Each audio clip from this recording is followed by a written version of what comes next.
Boa noite, gente linda. Mais uma vez aqui estamos para divulgar o Mestre Jesus. E hoje nós vamos para o Evangelho de Lucas, no capítulo 10. Lucas traz para nós do versículo 25 até o versículo 37. É uma parábola, uma história contada por Jesus. É muito conhecida de todo mundo. Todo mundo gosta de usar essa parábola pela beleza e também por falar da misericórdia. Ela se chama a parábola do bom samaritano. Eu vou explicar daqui a pouco o que é um samaritano. E eis que se levantou um certo doutor da lei, tentando e dizendo. Ele levantou-se, eu acredito que eles estavam na sinagoga, naquele templo de Jerusalém. E esse doutor da lei, que é um estudioso das leis mosaicas, ele se levanta para tentar Jesus. O que é tentar? Para ver o que Jesus ia responder, dependendo da pergunta que ele fizesse, porque esses doutores da lei eram os escribas, né? Os chamados fariseus, que viviam aprofundando, estudando a Torá, que são as leis de Javé ditada a Moisés, o profeta, né, mais famoso do Velho Testamento. Então, tentando, picaçando, fazendo uma pegadinha, tentando pegar Jesus nessa armadilha para poder eles julgarem e condenarem Jesus, porque eles eram contra Jesus. Eles são até hoje contra Jesus, porque eles esperam o Messias até hoje. Eles não se conformaram de Jesus, um homem simples, né? Um homem nascido em Nazaré, em Belém, morava em Nazaré.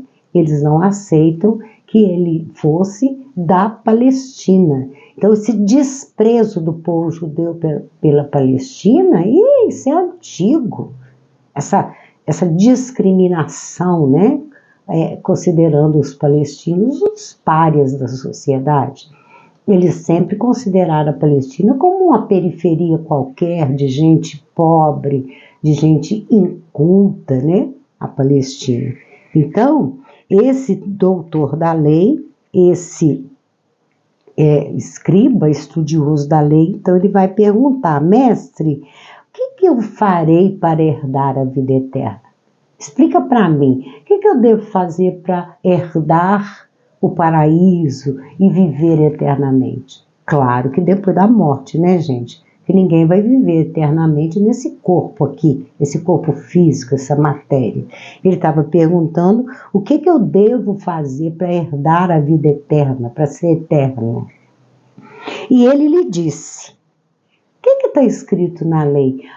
Jesus sempre devolvia a pergunta para reflexão. Você não é estudioso da lei? Não é você que vive aí entrando profundamente nas leis mosaicas? O que diz a lei sobre essa questão para atingir a vida eterna? Para ter a vida eterna, para merecer a vida eterna? Como lês? Como que você lê? E, respondendo, ele disse, o doutor da lei: amarás ao Senhor teu Deus de todo o teu coração, e de toda a tua alma, e de todas as tuas forças, e de todo o teu entendimento, e ao próximo como a ti mesmo. Ele sabia, né? Porque eles decoravam essas leis, eles viviam ali só para isso. Eles não faziam mais nada, eles não curavam, eles não pregavam o amor, eles viviam só naquelas leis ditadas por Javé, que na verdade eram bem severas, bem tiranas, porque Javé é um tirano. Ao mesmo tempo que ele falava de amor ao próximo, ele mandava matar, ele mandava abusar de criancinhas, ele mandava queimar as casas, ele mandava apedrejar, ele mandava sacrificar. Mandava. E disse-lhe, Jesus agora vai dizer para ele, respondeste bem, faze isto e viverás. Pronto. Você vai viver o reino de Deus se você fizer isso. Amar o teu Deus acima de tudo e ao próximo como a ti mesmo, com todas as tuas forças, com todo o teu entendimento, de toda a tua alma, de todo o teu coração. Você mesmo disse. Pronto, acabou a questão. Mas ele continuou.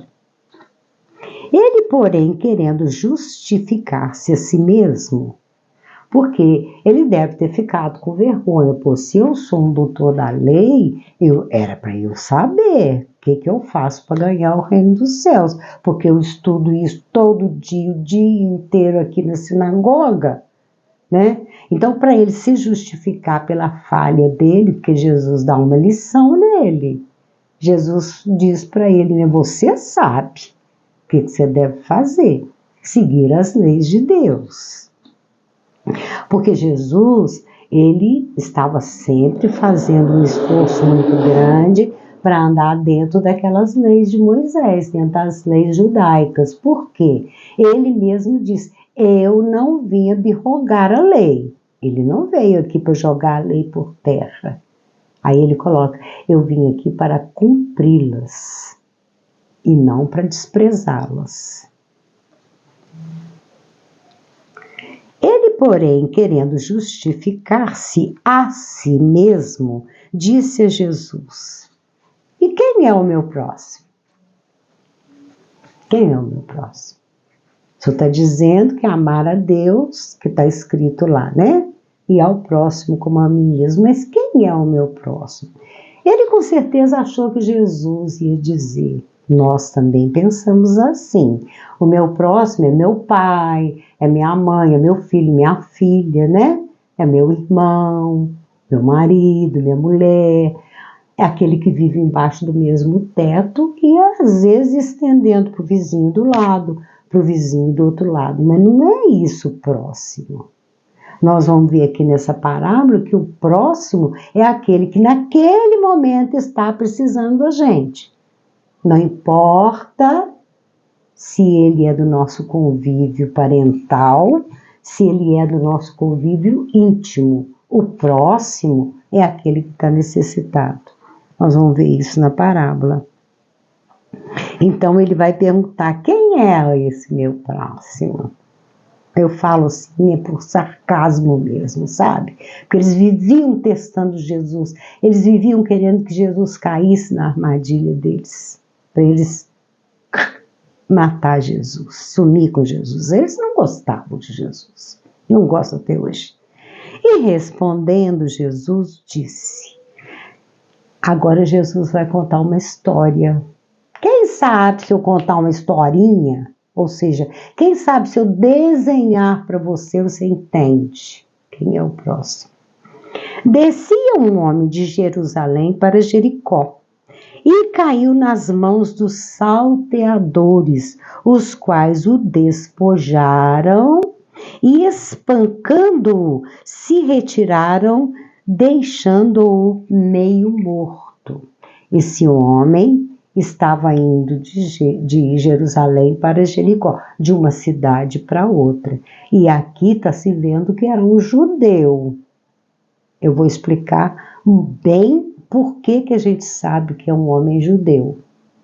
Ele é espancado, roubado, porque eles roubaram o que ele tinha, bateram nele e deixou ele desfalecido, porque aqui Jesus está dizendo, meio morto. Ele ficou ali caído, todo ferido, sangrando, né? Meio morto. E ocasionalmente descia pelo mesmo caminho certo sacerdote e vendo-o passou de largo. Quem que é esse sacerdote? Sacerdote eram aqueles bambambam da sinagoga, usava aquelas roupas compridas, aqueles largos filactérios. Eu fui ver o que é filactério, é franja. E essas franjas ficavam balançando para chamar a atenção mesmo. E como era às vezes seda pura, linho puro, aquilo farfalhava. Aqueles camisolões muito grandes, muito compridos, muito bordados, né, muito ricos. Então, esse sacerdote exatamente passou por ali. Era aquele que vivia pregando lá na sinagoga. Mas ele passa de largo. O que é passar de largo? É mudar de calçada? É mudar de lado? É fingir que não viu? Passar apressado? Nem tô vendo. Não. Vou fingir que não vi. Isso é passar de largo. E de igual modo, também um levita, chegando àquele lugar e vendo, passou de largo também. Quem que é um levita? Essa palavra levita é porque vinha da tribo de Levi. Levi era filho de Jacó, que tinha uma tribo, que era o patriarca dessa tribo. A gente sabe que o povo judeu foi dividido em 12 tribos e uma delas era de Levi. Então todo mundo que era daquela tribo se chamava levita, porque vinha de Levi, que ficou no lugar de Jacó, era o seu filho que se chamava Levi. Então, esse levita, judeu, dessa tribo de Levi, também olhou, falou, vou deixar isso para lá, né? Aquele homem caído no meio daquela estrada poeirenta, no meio daquela estrada seca, né? Desértica daquela região. Então, nos lembrando que esse homem estava vindo de Jerusalém e caminhando para Jericó. No meio dessas duas regiões estava a Samária, tá? Onde ele caiu. Esse levita, então, passa de lá. Gente, os levitas, eles dentro da sinagoga, eles se colocavam abaixo dos sacerdotes. Eles serviam ao sacerdote. Então, é muito bem explicado que eles não trabalhavam. Eles viviam do dízimo e repassavam esse dízimo para o sacerdote e ficavam com uma parte para eles. Viviam ali por conta de dar alguma assistência aos sacerdotes dentro dos templos. Esse que é o levita, tá bom? Mas um samaritano que ia de viagem chegou ao pé dele. O que é um samaritano? O samaritano era o morador, era aquele que tinha nascido na Samária. E os samaritanos e os judeus, eles não combinavam, aliás, até mesmo se odiavam, porque os judeus comparavam os samaritanos como párias da sociedade, iletrados, pobres. Então os judeus não gostavam dos samaritanos e vice-versa. Mas esse samaritano chegou ao pé dele, ou seja, bem junto dele, e vendo-o, moveu-se de íntima compaixão. Ou seja, por que ele se moveu de íntima compaixão? Aquele homem caído, ferido, com certeza estava sangrando, e esse samaritano não se importou se ele era um samaritano, se ele era um judeu, ou seja lá quem ele fosse.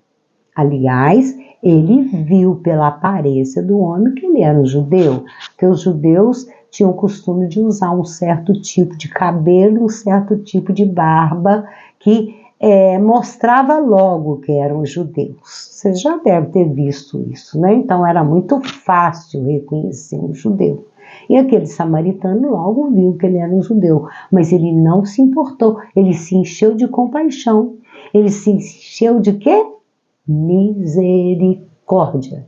Não importa quem é esse homem, eu vou fazer alguma coisa por ele.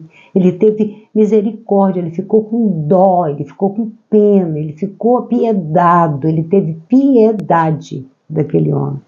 E aproximando-se, ou seja, bem perto, atou-lhe as feridas, né? Ou seja, ele deve ter tirado aqueles panos, né? Porque naquele lugar usava muito pano por ali, enrolado. Ele então estancou aquele sangue que devia estar empoçado naquele lugar e ele deitou azeite e vinho. O vinho, ele desinfeta, porque a uva, ela contém um certo tipo de álcool. Então era muito comum colocar o vinho nas feridas para limpar. E untar com azeite, era azeite muito puro, para poder curar aquelas feridas. Ele então unta as feridas daquele homem. Ou seja, ele cuida mesmo do corpo daquele homem, né? Olha só que coisa mais bonita. E pondo-o sobre a sua cavalgadura, levou-o para uma estalagem e cuidou dele. Cavalgadura, porque ele estava a cavalo e ele colocou aquele homem ali na garupa, né, atrás do cavalo, geralmente é deitado, isso eu não sei, não fala aqui, ou mesmo sentado. Não sei se aquele homem voltou os sentidos, né, que podia assentar, e ele aciona o cavalo e leva esse homem para uma estalagem, para uma pousada. Hoje em dia poderíamos chamar de hotel. E ele hospeda aquele homem lá. E ainda hospeda aquele homem e cuida dele. Ele continua cuidando até o dia seguinte. E partindo ao outro dia, tirou 2 dinheiros. Naquela época era chamado de dinheiro. Não existia cédula, era só moeda. Então eu estou te dando 1 dinheiro, 2 dinheiro, 3 dinheiro, tá? Que podia ser talento ou podia ser uma pataca, tinha outros nomes também, tá, gente? Que eu não estou me lembrando agora. Ele deu esses 2 dinheiros ao hospedeiro, ao dono da hospedaria. E disse-lhe: cuida dele. Eu quero que você cuide dele, né? Com certeza ele deve ter mostrado para ele, para passar o azeite, para passar o vinho, para limpar as feridas. E tudo que demais gastares, eu te pagarei quando voltar. Ou seja, eu vou voltar. Ele estava ali no caminho, né? Não sei se o caso dele era de Jerusalém para Jericó, mas ele estava passando por ali. Com certeza ele estava indo para Samaria, e pode ser chamada também de Samária, tá, gente? Ou Samaria, ou Samária. Ele era um samaritano. Ele hospeda aquele homem, paga o hospedeiro e ainda promete voltar. Se você gastar mais do que esses 2 dinheiros, quando eu voltar eu te pago. Muito bonito, né, gente? Eu sou apaixonada nessa passagem, nessa parábola. É uma história que Jesus conta para aquele bobo que queria pegá-lo e pergunta para ele quem é o meu próximo. Ele estava esperando que Jesus falasse: meu próximo é meu pai, é minha mãe, é meu irmão. Então aqui, Jesus está mostrando que o meu próximo é qualquer um que necessitar de ajuda. Seja um morador de rua, seja sujo, mal cheiroso, pezinho rachado, viciado em álcool, outros tipos de droga, E aqui a gente se lembra, eu me lembro de Padre Júlio Lancelotti. Ele diz o seguinte: esse povo que eu ajudo são drogados, eles usam, a maioria usa crack, eles são viciados, mas eles têm fome, eles têm frio, eles têm sede, eles sentem dor, eles ficam doentes, eles não têm moradia, eles não têm agasalho, eles não têm nada, nada. E é por isso que eu não discrimino, porque eles são craqueiros. Acho muito lindo o Padre Júlio Lancelotti e desejo muito que Jesus abençoe esse esforço dele de não olhar a quem.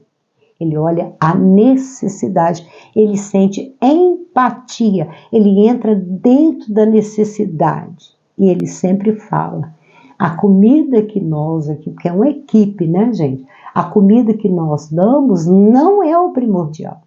Não, não é. O que é primordial é a gente ver o que o outro está passando, sentir o que o outro está sentindo. E ele conta que uma vez eles resolveram dar sabonete para eles. Com certeza providenciaram um banho, né? E eles choravam quando recebiam o sabonete. E Padre Júlio perguntou a um deles: meu filho, por que você está chorando por ganhar um sabonete?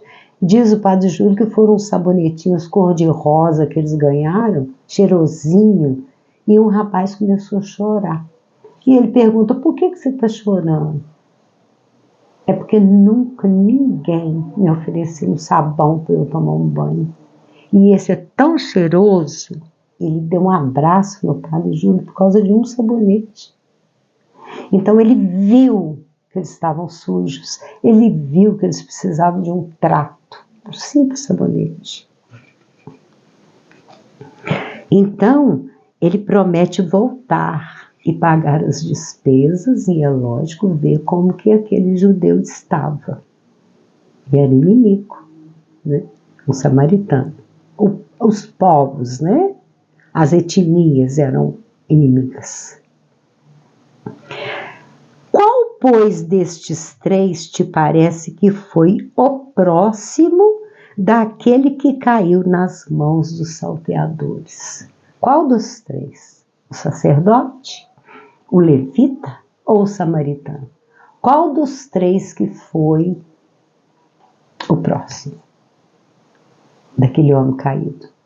Qual dos três não olhou a quem? Quem ele era? Será que ele é judeu? Será que ele é samaritano? Será que ele é levita? Será que ele é da turma tal, da turma fulano de tal, da facção tal, da quadrilha tal, do partido tal, do time de futebol tal? Será que ele é rico? Será que ele é pobre?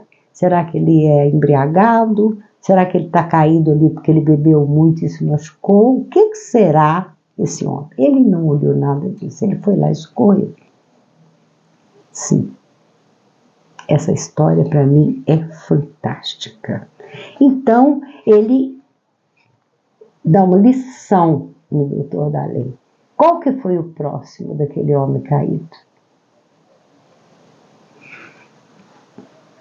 E ele disse, o doutor da lei vai responder para Jesus: o que usou de misericórdia para com ele. Aquele que usou de misericórdia para com ele.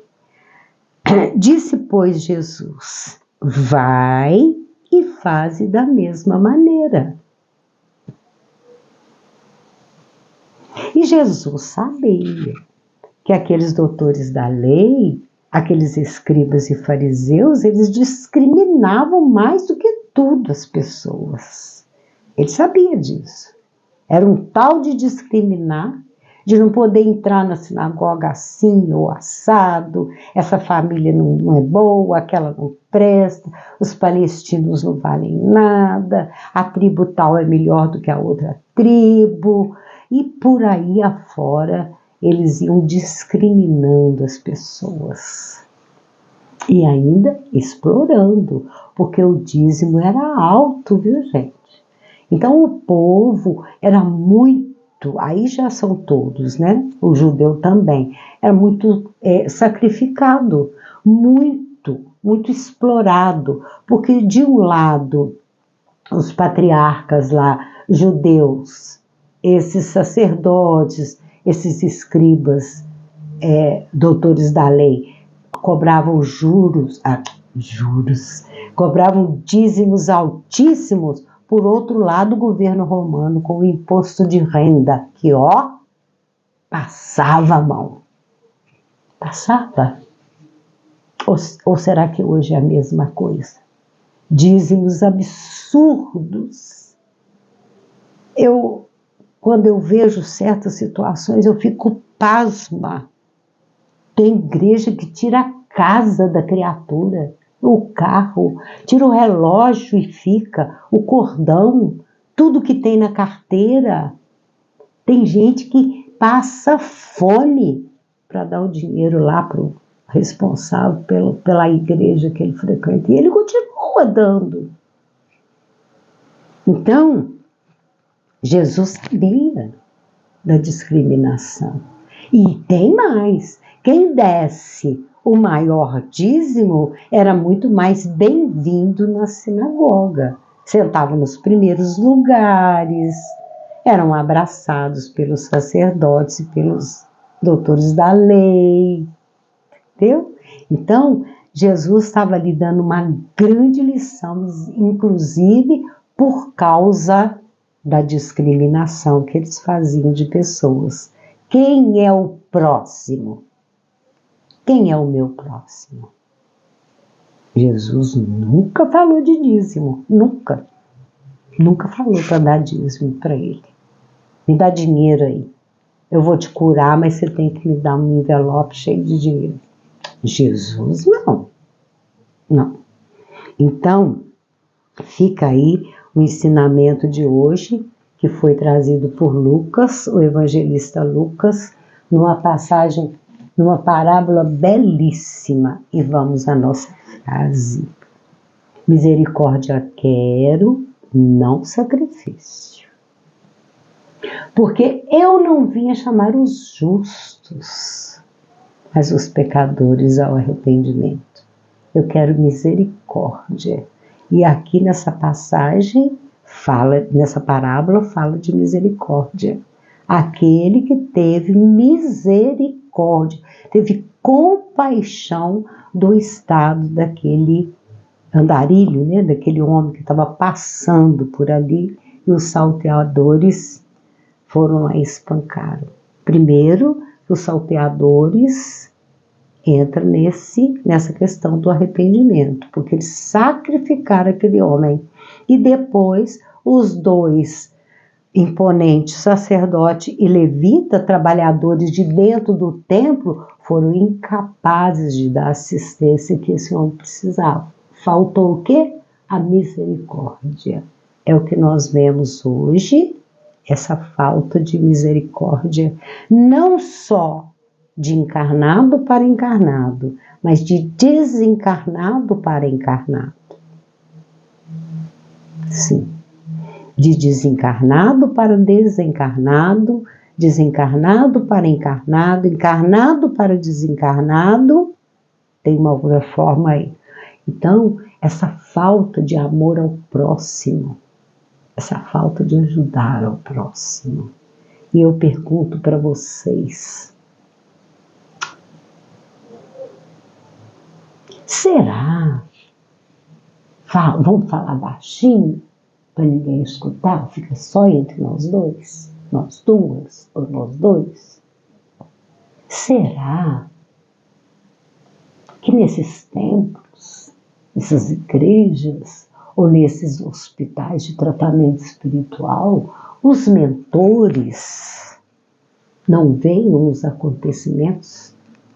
Será que na UTI de dentro do hospital não tem um mentor para ver o que está acontecendo? Olha, aquele médico, aquele enfermeiro, aquele parente está vindo visitar lá no cantinho da UTI aquele paciente, mas está abusando ele dentro mesmo, que é o caso da menina, né? na UTI que o próprio pai estava abusando dela. Por causa de piscar o olho para a enfermeira desconfiou. Desculpa, nem piscar o olho não. Quando o pai chegava, aqueles monitores adiantavam aqueles ponteiros que fazem aqueles risquinhos e a enfermeira começou a desconfiar por que aquela criança ficava tão ansiosa. É porque quando o pai chegava, os enfermeiros saíam para fazer alguma coisa, já que tinha uma acompanhante ali, não precisava deles ficarem. Mas essa enfermeira começou a notar que acelerava, né, o cardíaco daquela criança. E ela começou a perguntar para a criança, por que isso acontece? Por que você fica tão ansiosa? Ela começou a piscar e a enfermeira começou a desconfiar. E um dia ela ficou de mutuca, escondida num cantinho, e ela viu o pai apalpando a menina e abusando da própria filha dentro de uma UTI. Mas eu quero perguntar para vocês, bem aqui no pé do ouvido, não tem ali um anjo da guarda? O mentor espiritual? Vocês podem notar que todo hospital leva o nome de um médico, leva o nome de um grande benfeitor que, na verdade, depois de desencarnado, deve passar a trabalhar ali. Nós sabemos de uma casa que por mais de, eu acho que coisa de 30 anos, houve abusos assim, incríveis lá dentro. Essa casa se chama, até hoje, de Casa de Dom Inácio de Loyola. Onde estava Dom Inácio de Loyola? Onde estava o Dr. Fritz, que fazia cirurgias ali naquele lugar? Onde estava toda a equipe, que tem outros médicos espirituais? E agora, esse último caso, acho que a menina chama Vitória, que o pastor abusou até matar a menina. Onde que estava? Será que aquela igreja não tem um mentor? Será que naquela igreja só apresenta demônio gritando, com as mãos amarradas para trás, urrando? Será que não tem? Com tanto milhares e milhares de anjos, será que não tem um tomando conta?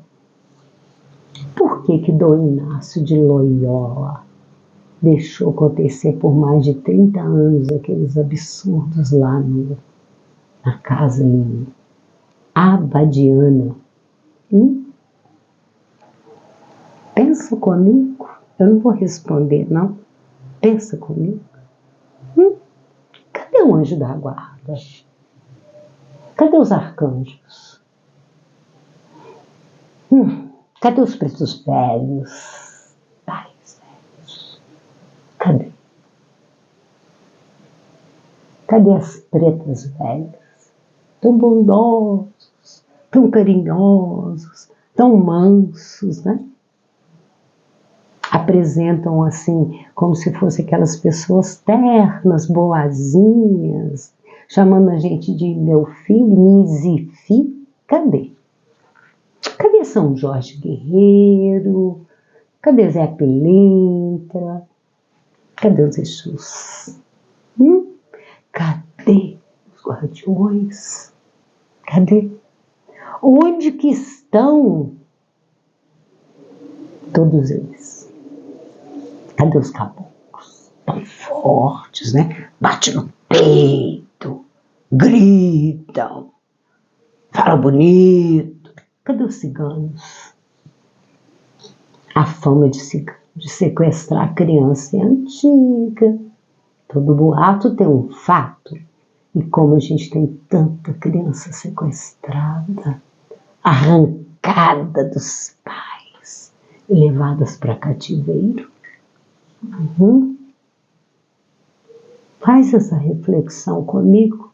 Pergunta, dentro dessa questão de não sacrificar os inocentes, cadê os protetores dos inocentes?